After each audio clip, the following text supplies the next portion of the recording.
हाय दोस्तों, मैं सुमित कुमार सिंह। आज आप लोगों को मैं हिस्ट्री यानी इतिहास विषय के बारे में आप लोगों को चर्चा करने जा रहा हूँ।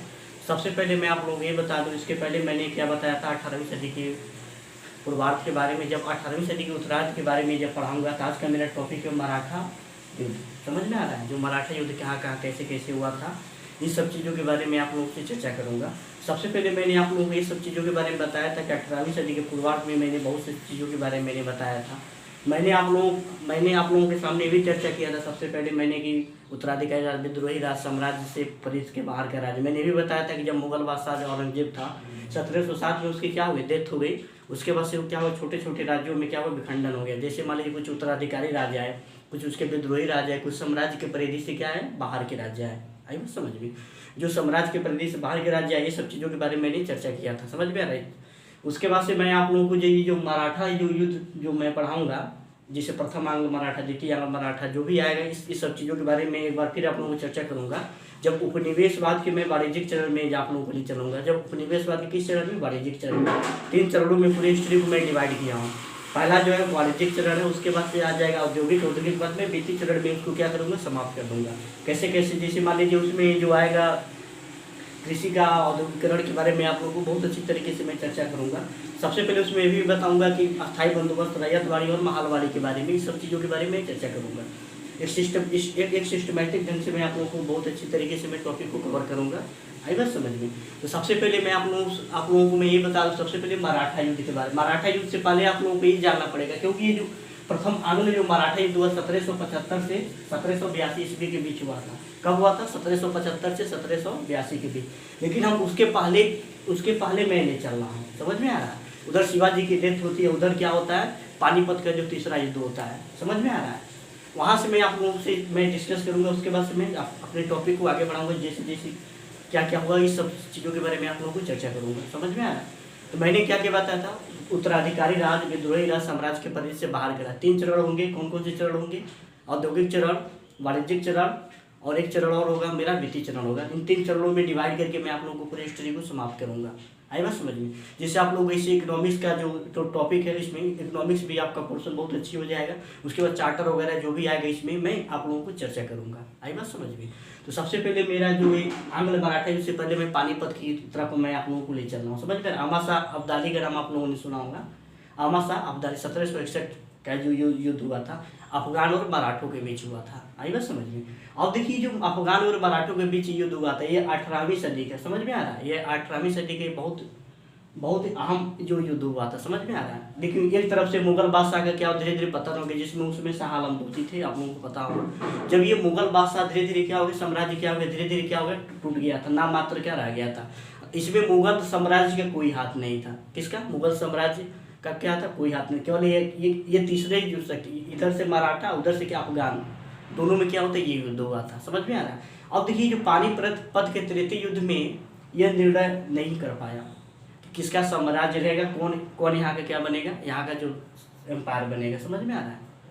ये सब चीज़ों के बारे में आप लोगों को चर्चा करूँगा। सबसे पहले मैं आप लोगों को ये चर्चा करूँगा पानीपत के तीसरे युद्ध के बारे में। देखिए, इसमें कहा जाता है कि 18वीं सदी के भारतीय इतिहास में महत्वपूर्ण घटना है। समझ में आ रहा है? 18वीं सदी के भारतीय इतिहास में क्या है, बहुत ही महत्वपूर्ण घटना है। कौन सा? पानीपत का तृतीय युद्ध। समझ में आ रहा है? इस युद्ध की एक दिलचस्प पहलू है। समझ में आ रहा है? यह दिल्ली से कुछ ही मील दूरी पर, देखिए दिल्ली से कुछ मील दूरी पर क्या था, पानीपत था। दिल्ली से कुछ मील दूरी पर क्या था, पानीपत था, जो हरियाणा का क्षेत्र है। समझ में आ रहा है?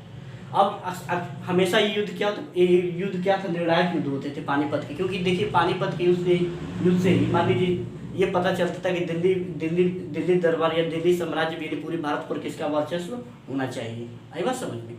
तो ये हरियाणा में क्या था, पानीपत था। समझ में आ रहा है? दिल्ली के समीप था ये युद्ध। क्या पानीपत में एक खुला मैदान था, वहीं पे युद्ध को क्या किया था, लड़ा जाता था। समझ में आ रहा है?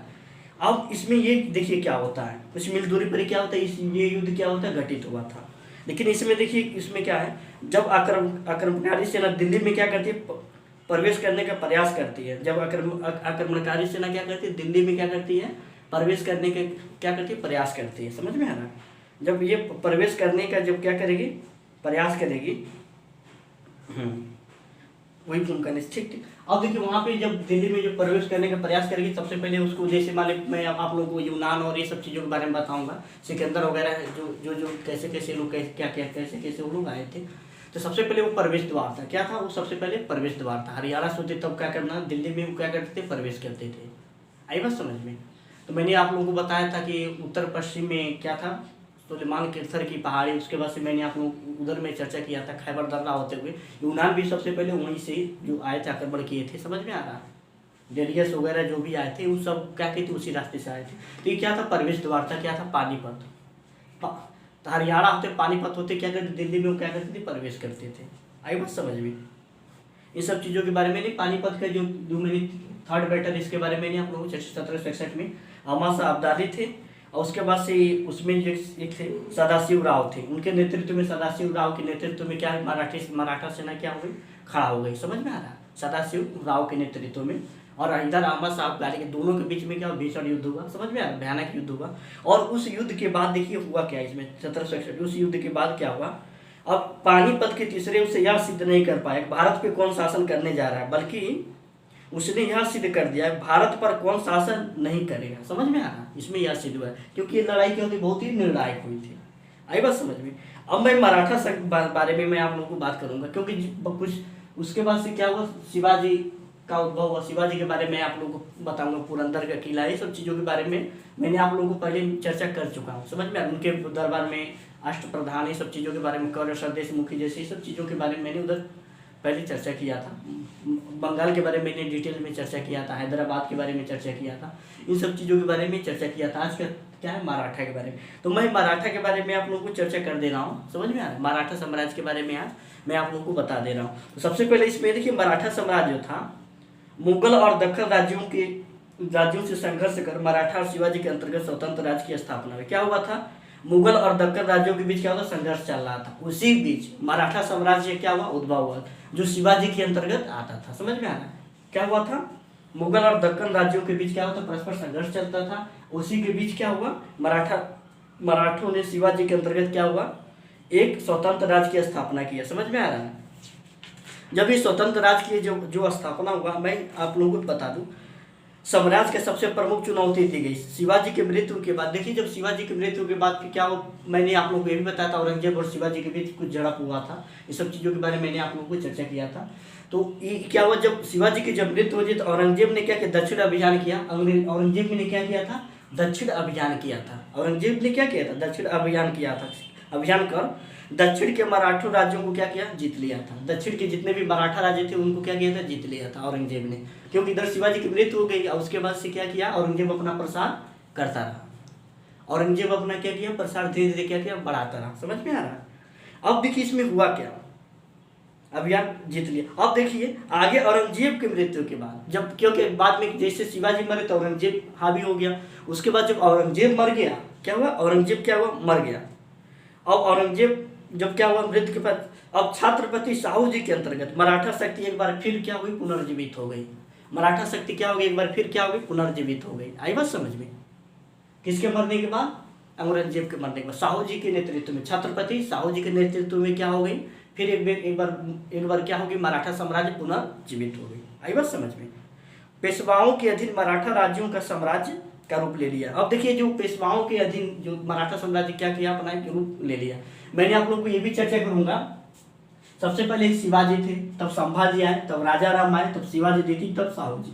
तो शिवाजी के अंतर्गत में क्या हुआ, मराठा साम्राज्य क्या हुआ, फिर उद्भव हुआ था।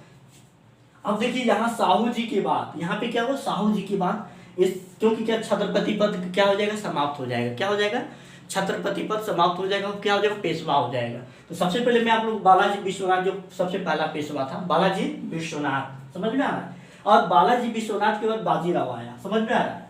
बाजीराव प्रथम। उसमें क्या हुआ था, देखिए इसमें क्या हुआ था, मुगल बादशाह जो आप लोगों को सुनेंगे 500 घोड़सवार की, ये सब चीजों के बारे में। इसमें देखिए कुल घटना, हैदराबाद या मुंशी शिवगांव की संधि हुई थी। किसके समय में हुई थी, बाजीराव प्रथम के समय में क्या होती, मुंशी शिवगांव की संधि हुई थी। उसके बाद से माधव नारायण आए। तो माधव नारायण क्या थे, योग्य पेशवा थे। अब यही माधव नारायण क्या करेंगे, प्रथम आंग्ल मराठा युद्ध में भाग ले, क्योंकि ये योग्य पेशवा थे, इनमें योग्यता की कोई कमी नहीं थी। क्या थी, योग्य पेशवा थी, इसमें योग्यता की क्या थी, कोई कमी नहीं थी। समझ में आ रहा है? जब इनमें योग्यता की कोई कमी नहीं थी, वो विकास का भी काम किए थे। समझ में आ रहा है? वो विकास का भी साहू जी इन्हीं के समय थे। ये आइन इन्हीं के समय में क्या होता, संगोली की संधि हुई थी। किसकी संधि हुई थी? संगोली की संधि हुई थी। आई बात समझ में? अब देखिए 1761 में इन्हीं के समय क्या होता, पानीपत का तृतीय युद्ध हुआ था। पानीपत का तीसरा युद्ध क्या हुआ था? पानीपत का क्या तीसरा युद्ध हुआ था। उसके बाद आए माधव नारायण, ये भी योग्य पेशवा थे। दिल्ली शाह आलम देती के समय क्या फिर दोबारा क्या हो, शक्तिशाली हो गए। फिर नारायण राव बहुत कम समय तक शासन किए, क्योंकि उन्होंने क्या किया, रघुनाथ राव की क्या किया था, हत्या किया था। बहुत कम समय तक शासन किया और रघुनाथ राव की क्या किए थे, उन्होंने हत्या किया था। उसके बाद मैं आप लोगों को बता दूं, माधव नारायण अल्प आयु में 12 मंत्री, और यहाँ से क्या होता, बाहर से ये लोग शासन करते थे। सबसे लास्ट पेशवा था बाजीराव द्वितीय था, अंतिम पेशवा था। और उनके समय में क्या होता, पूना की संधि हुई थी। सबसे इनके समय में क्या हुआ था, पूना की संधि हुई थी। आई बात समझ में?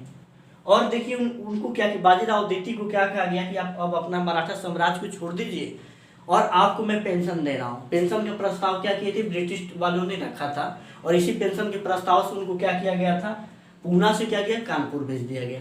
किनको भेजा गया था, बाजीराव द्वितीय को। आई बात समझ में? अब मैं एक चीज और बता दूं, यहाँ से मराठा साम्राज्य को विस्थापित कर उत्तर की ओर अभियान किया। समझ में आ रहा है? अब देखिए जो साहू जी के अंतर्गत जो राज्य आता, साहू जी के क्या था, अंतर्गत राज्य आता था। समझ में आ रहा है? अब मैं आप लोगों को ये चर्चा करूंगा, उसके बाद से मैं आंग्ल मराठा युद्ध के बारे में आप लोगों को चर्चा करूंगा। उसके लिए मैं कुछ इंपॉर्टेंट चीजों के बारे में और भी मैं आप लोगों को चर्चा करने जा रहा हूँ। आई बात समझ में? पेशवाओं के अधीन जो मराठा थे एक बार पुनः क्या हुए, एक साम्राज्य का रूप ले लिए। फिर एक समय ऐसा आया जब यह लगने लगा था कि मराठा साम्राज्य मुगल साम्राज्य के विस्थापित कर देगा। समझ में आ रहा है? जो मराठा साम्राज्य मुगल साम्राज्य को क्या करेगा, विस्थापित कर देगा। परंतु ऐसा नहीं हो सका, क्योंकि देखिए पेशवा बाजीराव प्रथम जो थे 1720 से 1740 ईस्वी तक। कौन थे? 1720 से 1740 ईस्वी तक। समझ में आ रहा है? 1740 ईस्वी में उत्तर की ओर क्या किए, अभियान किए। फिर उसके अधिकारी बालाजी बाजीराव क्या थे, बालाजी बाजीराव किनके अधिकारी, उनके उत्तराधिकारी थे। समझ में आ रहा है? 1740 से 1761 के अधीन मराठा शक्ति उत्तर भारत में उपस्थित बनाई रखी। कब कब कब 1700 कब से 1740 से 1761, लगभग 21 वर्ष तक। लगभग क्या हुआ था, 21 वर्ष तक। आई बात समझ में? किनके थे ना, बालाजी बाजीराव थे। मराठा शक्ति क्या हुआ, उत्तर भारत में अपनी उपस्थिति को बनाए रखी। उसने न केवल दिल्ली पर अपना वर्चस्व बनाया। समझ में आ रहा है? उसने केवल अपना दिल्ली पर वर्चस्व न बना करके उत्तर पश्चिम में पंजाब से अफगानिस्तान तक क्या किया, अपना विस्तार किया। समझ में आ रहा है? उत्तर पश्चिम में पंजाब से और अफगानिस्तान तक अपना क्या किया, वर्चस्व बनाए रखा। उसके बाद मैं आप लोगों को ये भी बता दूं सबसे पहले कि प्रथम भविष्यवाणी मराठा झंडा। समझ, अब देखिए वहां पे उन लोगों ने डिसीजन लिया कि हमारा वर्चस्व, जो हमारा मराठा साम्राज्य का जो फतेह यानी झंडा रहेगा, वो कहाँ से, कटक से अटक तक, कटक से अटक तक अपना विस्तार करेंगे। उन्होंने क्या किया था, कटक से अटक तक ये क्या किया था, विस्तार करने का इस सपना देखा था। समझ में आ रहा है? तो सबसे पहले मैं बता दूं, सबसे पहले आप लोगों को कि ये कृष्णा नदी अटक तक क्या करेगा, फहराएगा। कृष्णा नदी अटक तक, उधर कटक तक, समझ में, अफगान तक। इन्होंने अपना साम्राज्य विस्तार की नीति को क्या किया, जारी करने की योजना बनाई। लेकिन क्या हुआ, देखिए इसमें क्या हुआ, पानीपत के तीसरे युद्ध में पराजित कर, समझ में आ रहा है, मराठों को पानीपत के तीसरे युद्ध में क्या किया, पराजित कर दिया। मराठे पराजित होने के बाद दक्षिण की ओर क्या है, वापस लौट गया। समझ में? जब अफगान और मराठा जब युद्ध हुआ, पानीपत के क्या हुआ, थर्ड बैटल 1761 में, उसमें क्या हुआ, सबसे पहले मैं आप लोगों को ये बता दूं क्या हुआ। अफगानों ने क्या किया, मराठों को पानीपत के तीसरे युद्ध में क्या किया, परास्त कर दिया। और परास्त करने के बाद क्या किया, मराठे क्या दक्षिण की तरफ पूरा क्या किए, लौट गए। उनका जो स्वप्न था कि कटक से मैं अटक तक अपना वर्चस्व बनाऊंगा, और यह इधर कृष्णा नदी तक कटक, उधर अटक था अफगानिस्तान में, ये सब स्वप्न क्या हो गया, टूट गया। समझ में आ रहा है? जब ये स्वप्न टूट गया, उसके बाद क्या तुरंत ही क्या किया, वापस आ गए। समझ में आ रहा है? समझ में आ रहा है? ये सब चीजों के बारे में मैंने आप लोगों को चर्चा किया। अब मैं आप लोगों को आंग्ल मराठा युद्ध के बारे में आप लोगों को विस्तार से आप लोगों को बताने जा रहा हूँ। समझ में आ रहा है? तो मैं आप लोगों को ये बता दूं कि आंग्ल मराठा युद्ध के बारे में, सबसे पहले प्रथम आंग्ल मराठा युद्ध के बारे में आप लोगों को चर्चा कर दे रहा हूँ। ये बहुत इंपॉर्टेंट टॉपिक है, इससे क्वेश्चन बनता है बहुत अच्छे तरीके से। अब मैं शुरू कर रहा हूँ। प्रथम आंग्ल मराठा युद्ध। अब देखिए मैं आप लोगों को चर्चा करने जा रहा हूँ प्रथम आंग्ल मराठा युद्ध। ये बहुत इंपॉर्टेंट टॉपिक है। ठीक। अब देखिए मैं आप लोगों को शुरू करने जा रहा हूँ, तो कुछ एनसीईआरटी टॉपिक लिंक करके मैं आप लोगों को क्या करता हूँ, पढ़ाता हूँ। आई बात समझ में?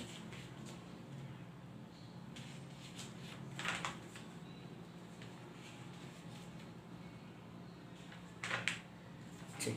अब देखिए इसमें हुआ क्या था। सबसे पहले मैं आप लोगों को ये चर्चा करने जा मराठा युद्ध के बारे में। आंग्ल मराठा युद्ध, प्रथम आंग्ल मराठा युद्ध 1775 से 1782 ईस्वी तक चला। उसमें वारेन हेस्टिंग थे। उस समय क्या थे, गवर्नर कौन थे, वारेन हेस्टिंग। वारेन हेस्टिंग के कार्यकाल में ये सब क्या होता, प्रथम आंग्ल मराठा युद्ध हुआ था। उस समय देखिए उसका क्या था, माधव नारायण प्रथम थे, योग क्या थे, पेशवा थे। मैंने अभी इसके पहले मैंने चर्चा किया था। कुछ समय तक ऐसा लगा कि शिवाजी की मृत्यु के बाद औरंगजेब अपना क्या किया, वर्चस्व बनाना शुरू किया। औरंगजेब क्या किया, दक्षिण अभियान किया। और दक्षिण अभियान करने के बाद जो भी कुछ मराठा साम्राज्य थे जहाँ जहाँ तक था अपना वर्चस्व बनाए रखा। लेकिन क्या हुआ, एकाएक औरंगजेब की मृत्यु हो गई। उसके बाद से जब औरंगजेब की मृत्यु हुई साहू जी के नेतृत्व में, किसके नेतृत्व में, साहू जी के नेतृत्व में, पर फिर क्या हुआ, मराठा साम्राज्य पुनर्जीवित हुआ। और उसके बाद से बाजीराव, जो मैंने बताया था, विश्वनाथ बाजीराव विश्वनाथ वगैरह ये लोग थे, सभी लोग के बारे में मैंने चर्चा किया था। तो उन्होंने क्या किया, जब औरंगजेब मर गया तो उन्होंने क्या किया, इधर से उत्तर पश्चिम अभियान किए, इधर दक्षिण अभियान किए। तो उत्तर पश्चिम में वो लोग कहाँ तक गए थे, मैंने बताया था कटक, अटक से क्या तक, कटक तक, यानी क्या कृष्णा नदी तक अपना क्या किया था, वर्चस्व बनाए रखने का उन्होंने क्या किया, प्रयास किया था। उसके बाद देखिए उसी समय क्या, ब्रिटिश ईस्ट इंडिया कंपनी क्या होती है, एक व्यापारिक करने के लिए वो आती है। क्या आती है, ब्रिटिश ईस्ट इंडिया कंपनी क्या होती है, व्यापार करने के लिए क्या होती है, आती है। सबसे पहले मैं आप लोग को बताऊं, पुर्तगीज आए, पुर्तगीज डच आए, तब ब्रिटिश आए, तब फ्रांसीसी आए। इस ऐसे मैं आप लोगों को चर्चा करूंगा आगे भी, जब उपनिवेशवाद के बारे में पढ़ाऊंगा। आप लोग को पूरा Vasco D gamma, Francis de Almora के बारे में, केप ऑफ गुड हॉप के बारे में, ब्लू वाटर पल्सी के बारे में आप लोगों को बहुत डिटेल्स में चर्चा कर दूंगा। लेकिन आज का मुद्दा क्या है, प्रथम आंग्ल मराठा युद्ध। तो उसमें वारेन हेस्टिंग गवर्नर थे। देखिए वारेन हेस्टिंग का जो कार्यकाल था 1772 से कहाँ तक था, 85 तक। 1772 से कहाँ तक था, 85 तक था। आई बात समझ में? जब 1772 से 1785 तक था, योग पेशवा उनकी मृत्यु हो गई 1772 में। और जब 1772 में क्या हो गई, किसकी मृत्यु हो गई, रघुनाथ राव प्रथम। रघुनाथ राव क्या हो गए, रघुनाथ राव कह रहे हैं कि नहीं,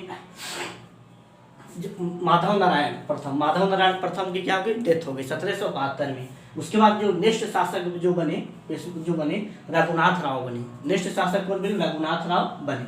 अब ये 1775 में बने थे। क्या होती, 1772 में बने, 3 साल बाद क्या हुआ, रघुनाथ राव क्या है, वो अगला शासक उसमें बने।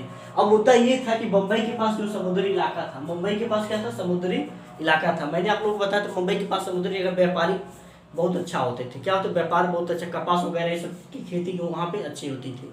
क्योंकि इधर पूर्वी घाट, इधर क्या पश्चिमी घाट है, समझ में आ रहा है, महाबलेश्वर वगैरह जो चोटी वगैरह जो आता है, ये सब की चीज़ों मुंबई के पास, या थाल घाट, भोर घाट जो दर्रा है, इस सब चीज़ों के बारे में आप लोगों को चर्चा।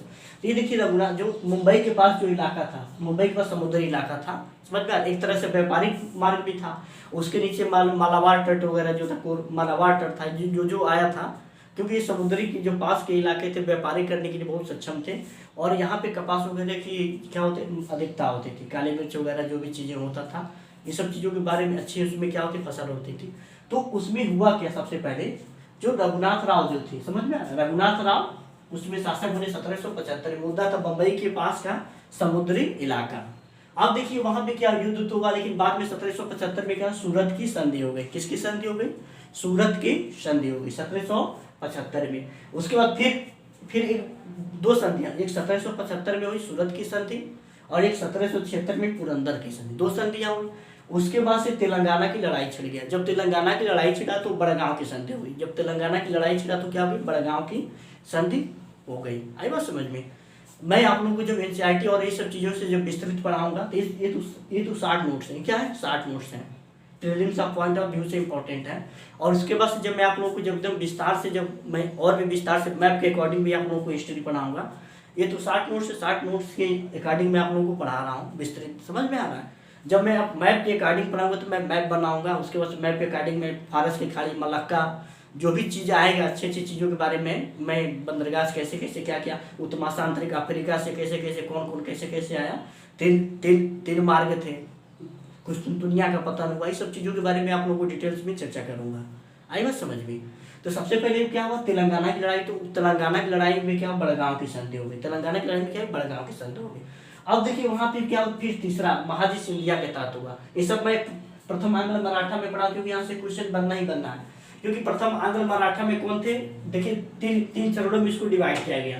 पहला योग्य पेशवा माधव नारायण, दूसरा रघुनाथ राव 1775 में। अब रघुनाथ राव के समय 1775 में मुद्दा क्या था, मुंबई के पास समुद्री इलाका था जो कपास वगैरह की खेती के लिए बहुत ही अच्छा माना जाता था, उस पर क्या हुआ और ब्रिटिश ईस्ट इंडिया कंपनी की निगाह जम गई। समझ में आ रहा है।